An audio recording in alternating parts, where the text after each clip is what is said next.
seem to be rolling. Good evening.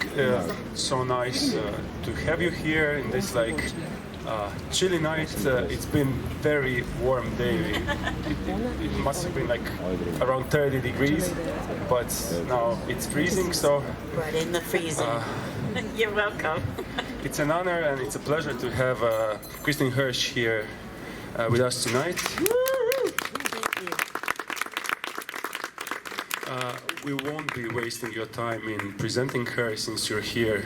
You're very well aware of who she is, of course.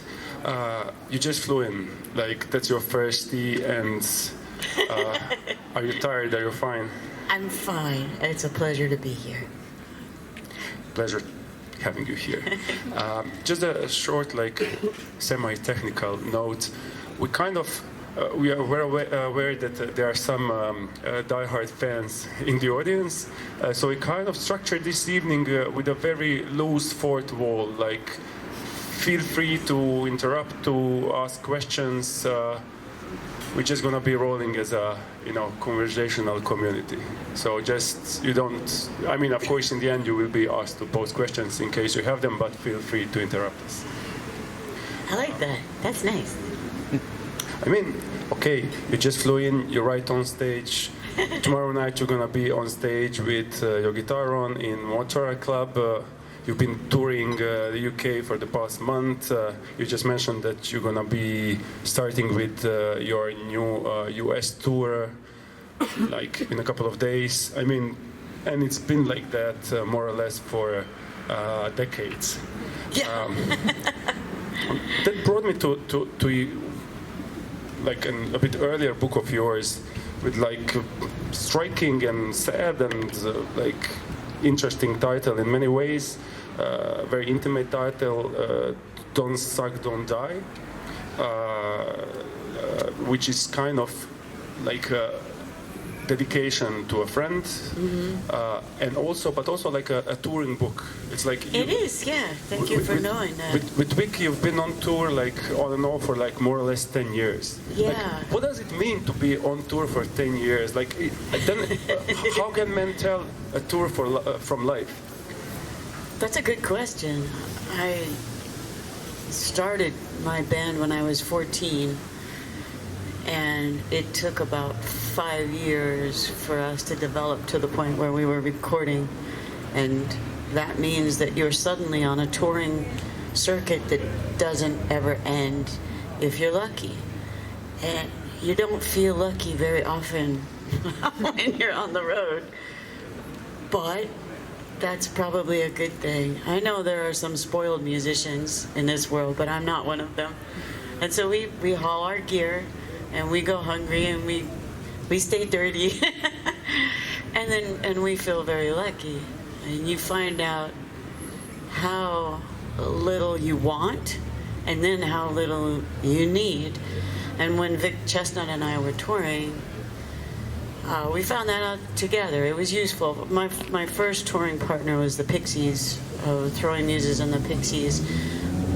Sort of just clutched each other in our homesickness, and we would ride in the van singing folk songs about how lonely and sad we were because we were so far away from home, and we were tiny babies, so we were allowed to do that.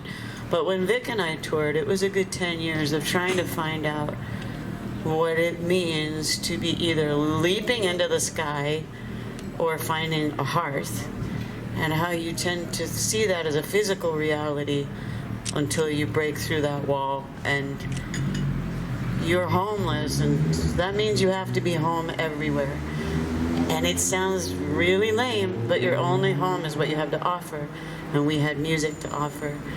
If you are alone in that, you're a ghost. You're lost in every city. Everyone else has a home and a place, and you're a ghost. But if you have another ghost next to you saying, yeah, music could be a heart, it could be what you have to offer, it starts to make sense, And of course, Vic died, so I became a ghost when he did again.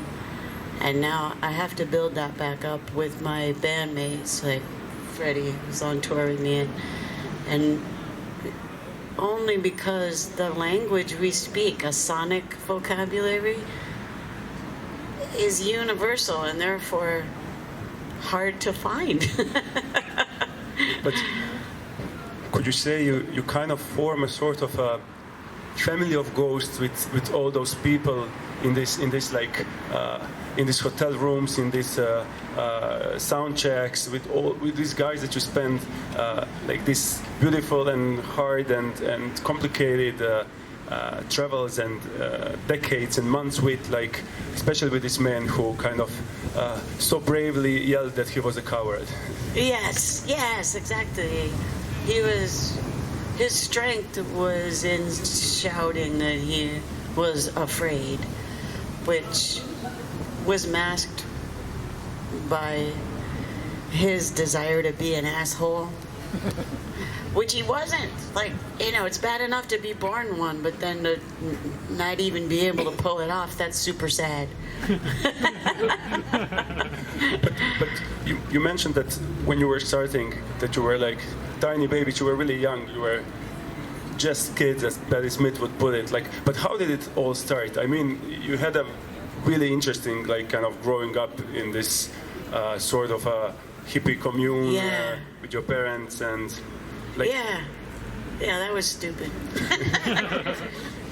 We lived in a barn in the woods. I mean, it's beautiful. Hippies are beautiful, but they were really, really high all the time. And my dad was on acid often, and they grew pot on the roof, and so the cops would come, and it's not normal, but it was healthy in some ways. And they played a lot of music. They took me to Woodstock.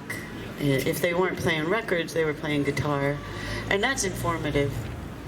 And it's just that their together thing was really soaked in drugs. Like, they wanted to write "Be Together" because we were all together in this commune on a parachute and put it on a ceiling. But we only had one parachute, and the guy that they let spray paint "Be Together" on it was really high, or maybe he hadn't finished school. So what he wrote was, "Be a tog eater," and nobody had another parachute to put on the ceiling. So my mother taught me to read when I was 2, and I would lie there going, "But why? Why are we tog eaters?" She's just like... There was a lot of that right next to really great music, like Appalachian folk songs, because my parents are I'm from Georgia in the South. They're from Tennessee in the South, and so the music was very oddly traditional, right next to, acid rock. Okay, it seems like quite a plausible environment for a red girl to emerge out of it. Yes. But then, I mean, okay, for the people that are not very well acquainted with a red girl, who is she actually? I would say anybody, of any gender, obviously, who can make flowers out of garbage, or who can live in garbage and see that there are always flowers there. And that took us a while to figure out, because we were the garbage. And until you see that that's valuable, you won't know how to turn winners and losers upside down. And I wouldn't have been friends with Vic if I didn't know how to do that. The bravery of the coward. So while we were wretched a bit, there's a purity that comes from having no shame, because who would have the shame? You're too wretched for that. There's none left. And for a shy person to get on stage and play the songs that I played, which were really embarrassing and harsh and, well, ugly, I suppose, I couldn't be ashamed. There was no one left to feel shame. And so this equation ended up just being you stripped down to your muscles and your skeleton and maybe a beating heart that can't stop beating. And you realize that's what everybody in the room is. So while I'm an unlikely performer, I kind of stand by the rat girl for that reason, because we should all get to the point where there's nothing left of us to feel shame, and that's when you can tell the truth. Well, I'm not sure, am I using the right term, the right words, if I would call her an alter ego? I mean, but I don't have better words in this moment. But I mean, is she kind of closely connected with this place, also quite imprecise term, where your songs seem to be coming from? I mean, yes. You wrote a lot about it, about this kind of synesthetical, almost Rimbaudin way that kind of you basically hear and see music at the same time. Yeah. How does it all? I mean, it's a super interesting story, and I mean, whatever you share about it, I think it's super interesting. So I just don't want to lead you in any direction. Just tell us about it. No, that was very well put. I can't imagine hearing music without seeing colors. I wouldn't be able to remember the chords, and so the first chords I learned were primary colors. Red, blue, and yellow, and I was instantly bored. I thought, everyone has seen those chords. Everyone knows those colors. I want to play ochre and turquoise and burgundy. And it was my father teaching me these chords. He's like any good hippie. He can play a Bob Dylan song, and that's about it. And I said, well, teach me burgundy now. I want to know turquoise. And he, who had just told me I wasn't really allowed to touch the guitar, threw it at me and said, it's yours, play colors. And that was beautiful. But Rat Girl was not. That was the part of me that was split off from Kristin and wrote all of my music. So I had no memory of writing or playing or performing anything. I knew it was happening, but it was foggy, and I've seen it on film, but it was a true break of personality that was only identified and, well, they called it cured a few years ago. So all those years, I guess like 30 years or so, I didn't have any idea what I was doing or why, or any memory of it. And some professionals, some health care professionals have been in the audience all these years, and they said, I'm so sorry. I watched classic signs of switching to an alternate personality, and I didn't identify it as such. I thought it was art. I thought it was art too. But now Rat Girl and Kristin are the same, and I'm more like the songs, and the songs are more like me. But I didn't think I could play music anymore if I couldn't disappear anymore. But you also wrote about this experience of kind of merging these two personalities back to one, like seeing, if I remember correct, like, you know, this pile of meat on one side and something else on the other side, and then them merging. But like, the interesting thing is that the songs kept coming. Yeah. I'm sort of an elaborate example of what music just is anyway. I didn't mean for it to be so extreme, but as a shy person, I may have needed that kind of disappearing, or the music would never have been played aloud.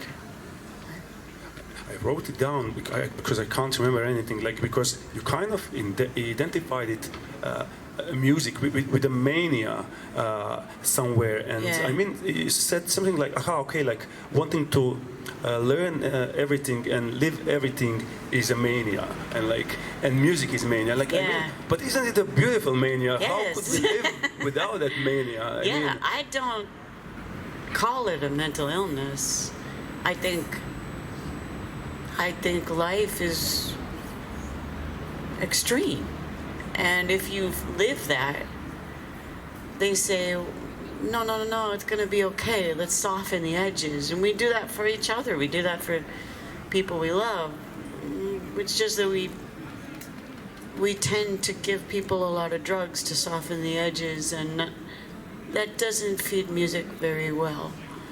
So I tried to believe them. I tried to believe that I was bipolar, and I said, well, I don't think I've been depressed or manic. And they said, well, you combine them.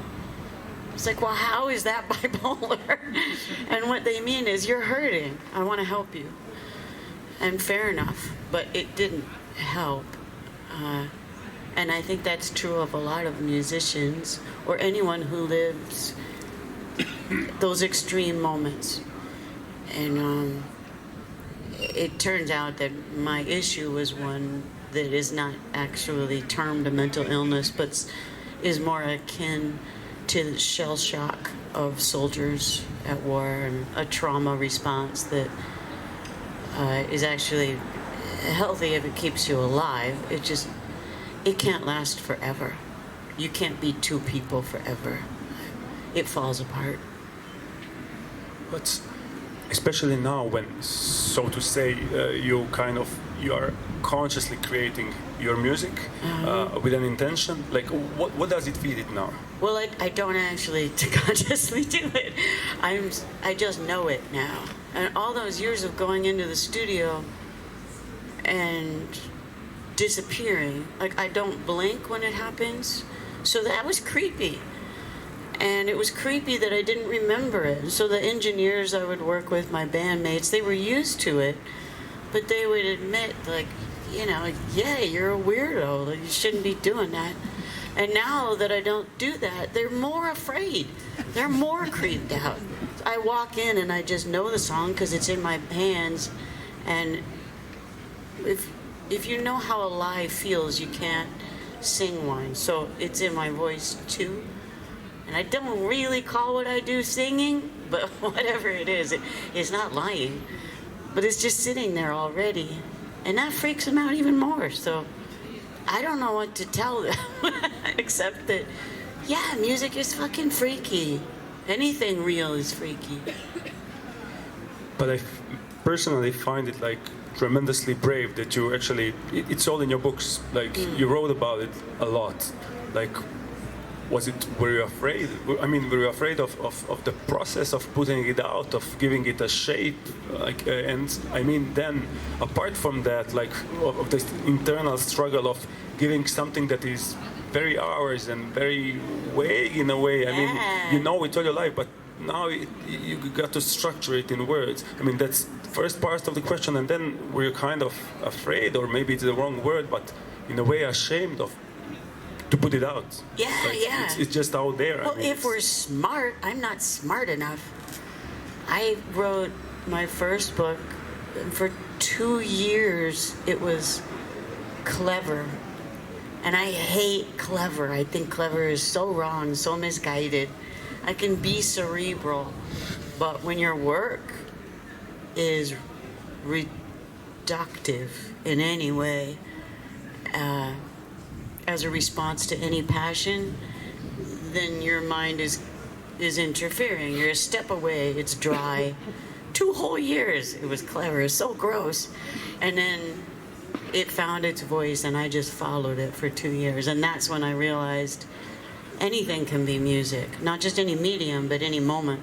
An inspired moment is music. And that's where I've been going all this time. So the books tell me what to do, the way the music tells me what to do. But I don't have to disappear because it happened and I was there. And I get to put the reader behind my eyes and give them my fingerprints and say, well, this happened, what do you think? Apparently I don't put enough feelings in for a girl. I don't tell people how to feel enough. I just tell the story and we live it together, and then the feelings are sort of inherent in the process. But I said no to all the books, especially the Vic one. When they asked me to write about Vic, I said absolutely not. Nobody could, but I'm also not a biographer, and it's going to tear my heart out. How could it not? And but I'm really nice, as it turns out. I'm so nice that I let them talk me into it. And when I sat down to do it, it just started flying, and I remembered that he only died at the end of his story. I got to write about all the fun stuff we did, and all the fights we had, and all the places we went, and all the stupid stuff we collected all over the world. That's what the book is, because that's what his life was. But on writing biographies, once when asked, like, who would be a perfect person to jot your own biography down, if I'm not wrong, you mentioned your drummer that's been with you like since ages. Yeah. Why him? I mean, I can understand these quiet guys in the background, like hanging with musicians, but like, why We've exactly been him? best friends since we were 8 years old, and we started our band when we were 14. And he just got it, even though he was normal. He was senior class president, and he was voted. I don't know if y'all do this, but we vote for stupid things to call each other when we graduate from high school. And he was everybody's pal, friend to all. Suspicious? Yes, exactly. And he was my friend, which makes him even more suspicious. So those two reasons put together would make a cool book, I guess. But there's been so many people scattered around your books, like some of those names, I mean, people in the audience would recognize very well, and some of them are just your, like, personal people. But I mean, it's by no means like a sheer name dropping. It's like these people really belong in those books. But like, what did they think? Like, I mean, I'm sure a lot of them are your close friends. What did they tell you after they read their parts in your books? Well, after the book started writing itself, I just got lost and obsessed, and I was waking up at dawn, and my dogs were looking at me like, what the fuck are you doing here? And then I pushed it up to 4 a.m. and then 3 a.m. and 2. After a while, I was getting up at 1 in the morning. I think because there's a kind of self-hypnosis you're capable of when it's not night or day and there isn't any noise, where all of your senses can sort of relive these moments, and you can remember what your old car smelled like or a dead person's voice sounded like. And that's when I write. Now I can't remember your question. So how did the people react? Oh, I mean, yeah. were they harsh on you? Were they just like, were they tapping your shoulder, or were like, oh, really? Like, I wasn't. was it like that in Boston in 87? They all, well, the true answer is they all just agreed with me. They just said, yeah, that. Which was a relief, because it didn't occur to me that they might read it. It didn't even occur to me that it was going to be a book. That's how dumb I am. I actually went on the road after sending it to Penguin, and when I got home from tour, there was a box of books on my front porch, and I thought, oh shit. But they all read it, and they were just like, yeah. And I was nice, I'm nice. But my last book, my new book, there are no names in it except for my children's, because that's what they asked for. They said, write a book about raising kids on tour, and when you're done, we figure this will take about 5 years. When you're done, your last baby will just be growing up. I was like, that's awful. That's so mean. And he just waited and said, oh, you can do it. And again, I'm nice, so I did it. But I thought, no more names, because in my industry, they actually use the term big name. You have a big name. Your personhood is more important than another human being's.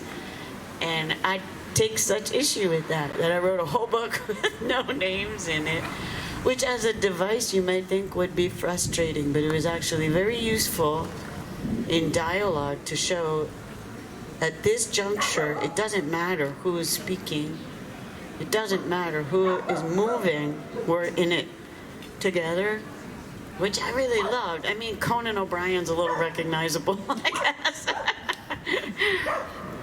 And then that said, as a mother, I gotta say, my children are bigger than other human beings to me, and so they have names.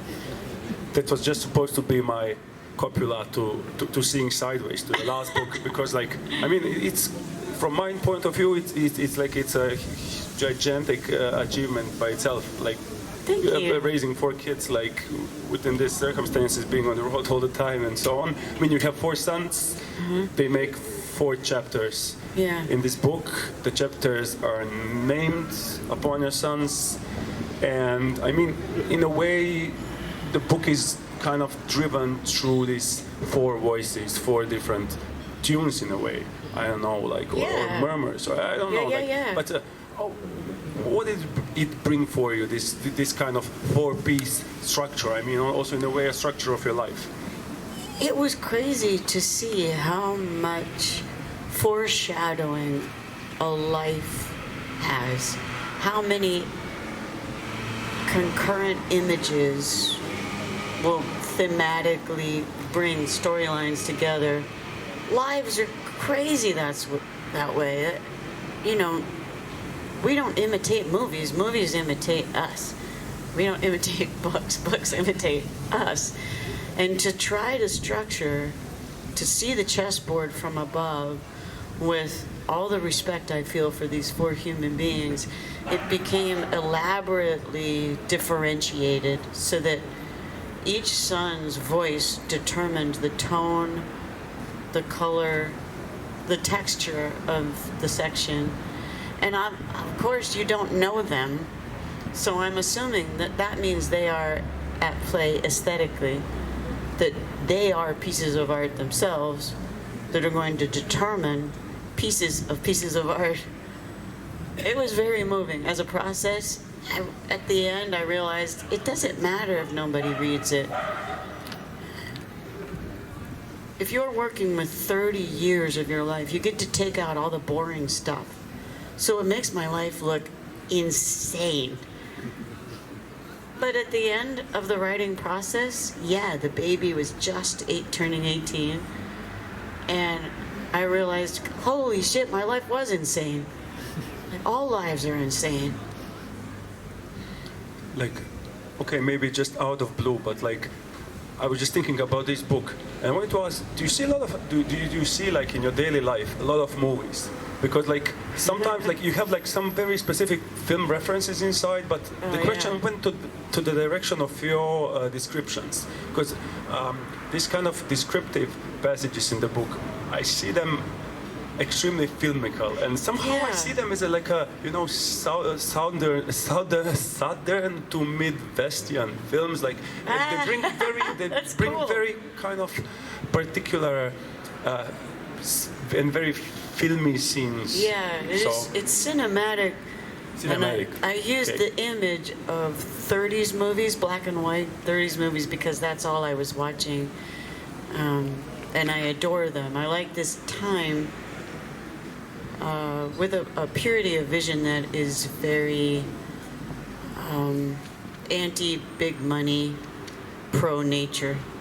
And, you know, where do people sit in between biology and civilization? And it's encapsulated very beautifully in some black and white films. So I use those images as a very pure form, and a very innocent one, at least in American movies. So there's an innocence right before the collapse of that dream, and during it, obviously, the Great Depression. And so it was a good image to carry through how I raised my sons, which was pretty, you know, biology versus civilization, as most of our lives are. Another film question, this time black and white. This story with Betty Hutton, story of yours, it's absolutely crazy and absolutely amazing. Like, how come? Like, it's like 2 different planets meeting in a, like... So you know who she meeting is. in college. I didn't know who she was. No, I have to admit that before I read it in your book, Right. I was not really aware who she was. Betty but Hutton is an old movie star like Judy Garland, who was as big as Judy Garland in her day. And she and I went to college together. I started college when I was 15. She started when she was in her 70s, I think. So nobody liked either of us, or they wouldn't talk to us. So we talked to each other, and we became very good friends. And my first book is dedicated to her, and it's almost mostly about her, because she informed my sensibilities. I thought she was crazy. I didn't actually know that she was a movie star. I thought she was a crazy person who was really beautiful and entertaining. I thought maybe she had moved to Hollywood and it hadn't worked out. But she loved that I was in a band and would come to our shows with her priest. For some reason, her priest was always there. He didn't really talk. He would just go, but every show, and my band was really uncomfortable to listen to. But she would give me showbiz advice, and it was seemingly very off base, but it has all come true. She was right about absolutely everything. Not much has changed in the entertainment industry in America, in other words. And she knew her shit. But you also wrote that that you had an impression that in a way that she's been seeing her old self, young self reflected in you. Yeah, But then you also, that's so sad. But also this book was based kind of on your very your juvenile diaries, and somehow you were also writing about your own former self in a way. Yeah. So I mean, Yeah. how this thing work? I mean, it's interesting. Basically, the story, and because it is a story. I mean, it is a memoir, but it's also a story. Yeah. And it's based on it's on your kind of literary existing diary from when you were 18, if I'm not wrong. Mm-hmm. And how did this transition through this arch of time work, and how did you, while writing it, how did you think about it, quite distant former self? I had a lot of journalists ask me what I did to capture a teenage girl's voice. And my answer was always, well, it was written down. It's a diary. I turned it into what's essentially a nonfiction novel. I mean, it's pretty kooky, so it's like science nonfiction. But after talking to the journalists, at the end of every interview, they would say, you didn't capture anything. You just didn't grow up. And so the only grown-up in the book is Betty.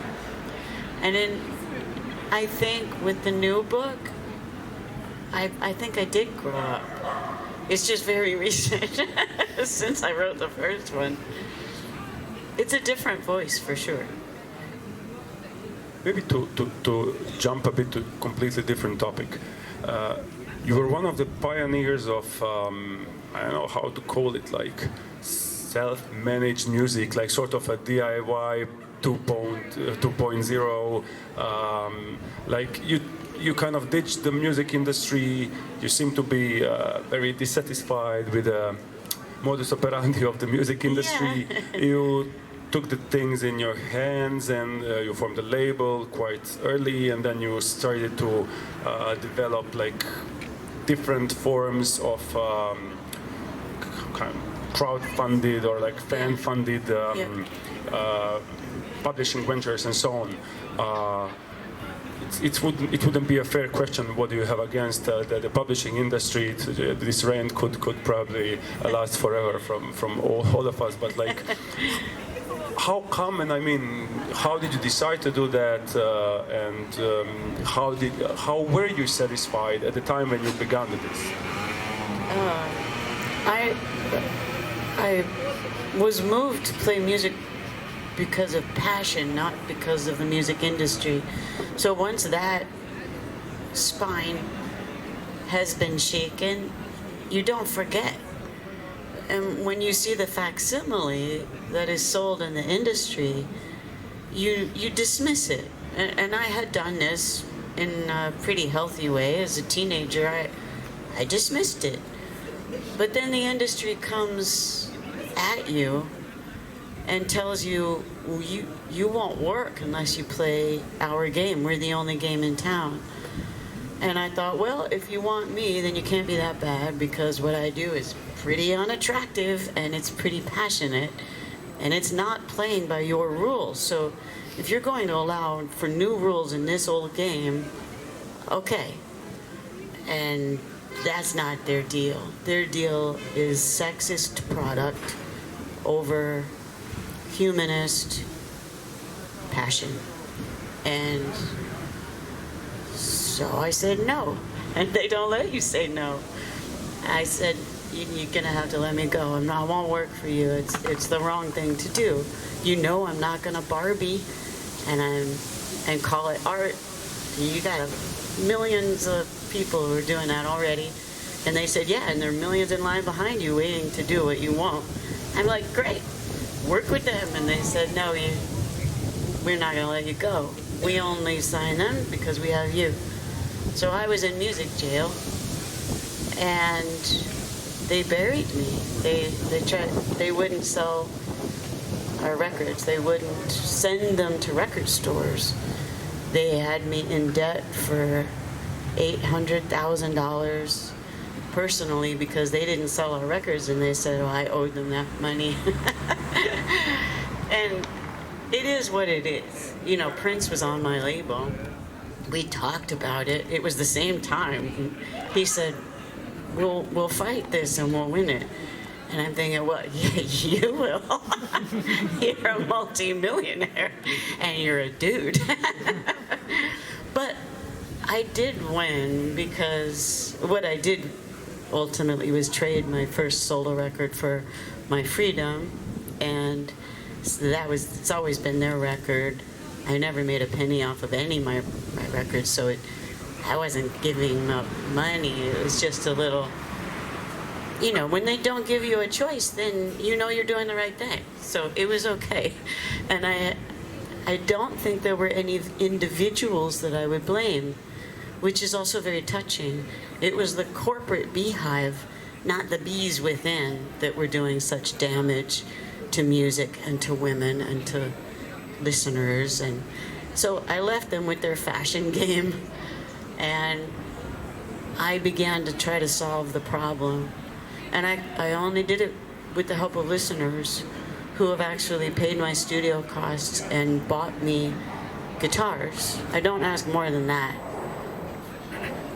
in exchange for music. So 50 Foot Wave, the band I started next, was completely DIY as a cooperative, a very commie venture, and it still is. It's a beautiful,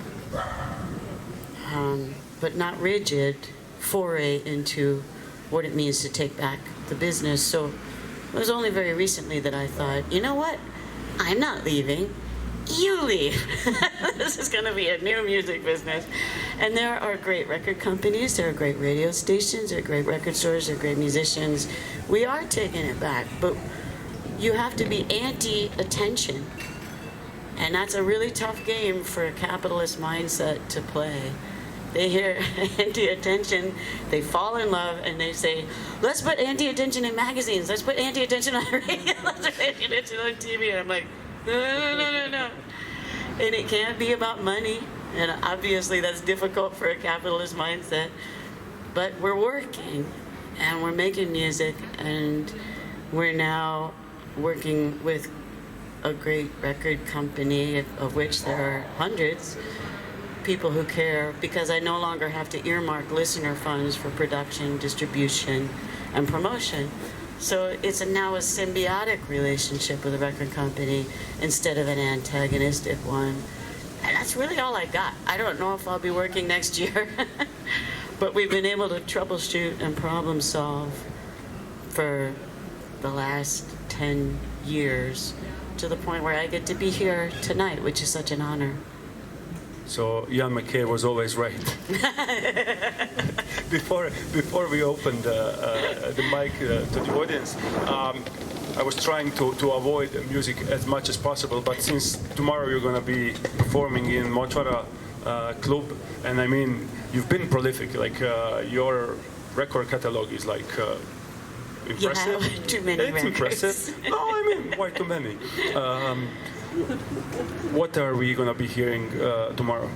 I play whatever I feel like. I scribble a bunch of songs on the back of my guitar, and then I'm too old to let anybody tell me what to do, so I just do whatever I feel like. But I have taken the drummer from 50 Foot Wave out, and Fred from Throwing Muses out, and we've been playing, because I'm from me, I guess. We can play anything from all over the catalog, and so we've been playing Black Pearl, the new 50 Foot Wave record, and Sun Racket, the new Throwing Muses record, and then just like, whatever else I feel like.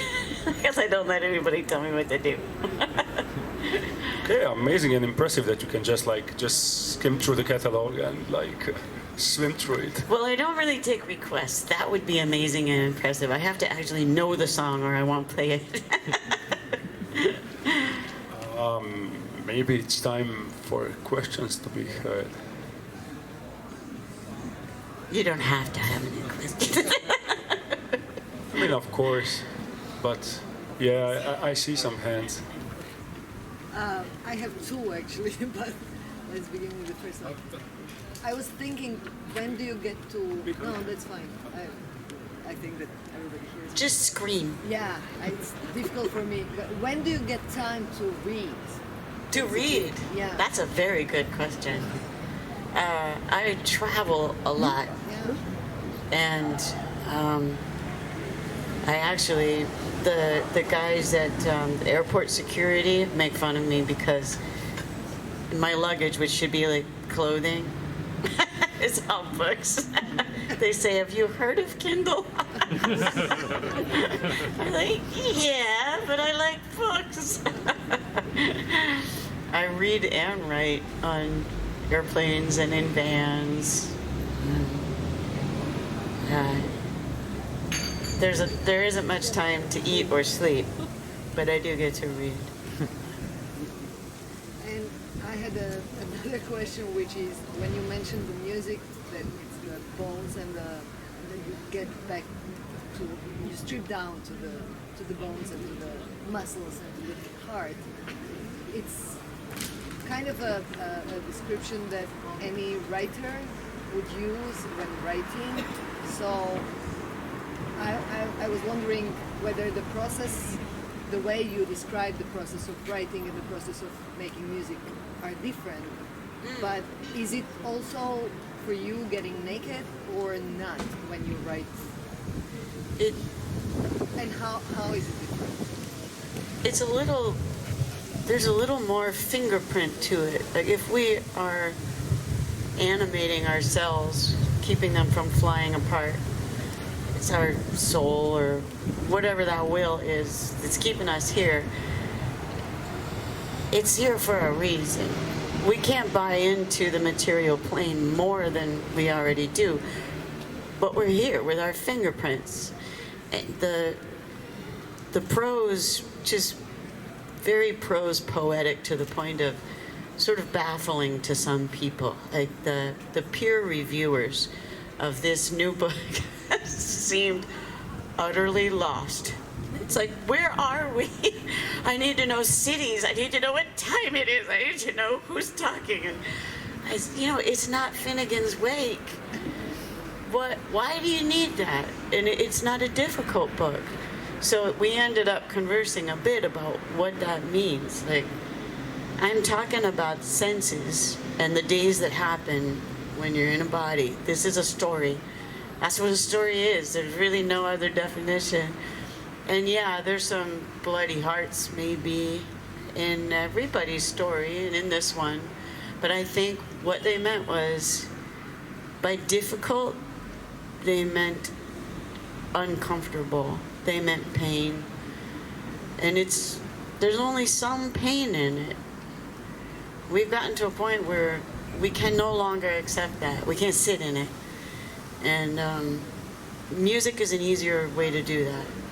Music has no coloration when it comes to throwing ourselves into every fingerprints experience. Prose carries you through it, doesn't throw you in. It holds your hand and walks you through it. And sometimes you resent it for doing so because it doesn't pound with your heart the way music does. But they're very close. If you write viscerally, it's very musical, very melodic and rhythmic. But I wouldn't recommend going too far in that direction because it hurts people's feelings, at least these people. Thank you. That was a very good question. It's been a long day for you, and it's gonna be a long night, and tomorrow it's gonna be even longer. So we don't want to harass you any longer. Oh, you're so kind to do this at all. Thank you for being here. I really appreciate it. It's kind of chilly.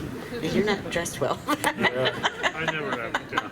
Before the apocalypse and before we're all frozen, you're gonna, and the band, you guys are gonna warm us up tomorrow night. See you in Močvara. Thank you. Yeah, Thank you. thank you so much.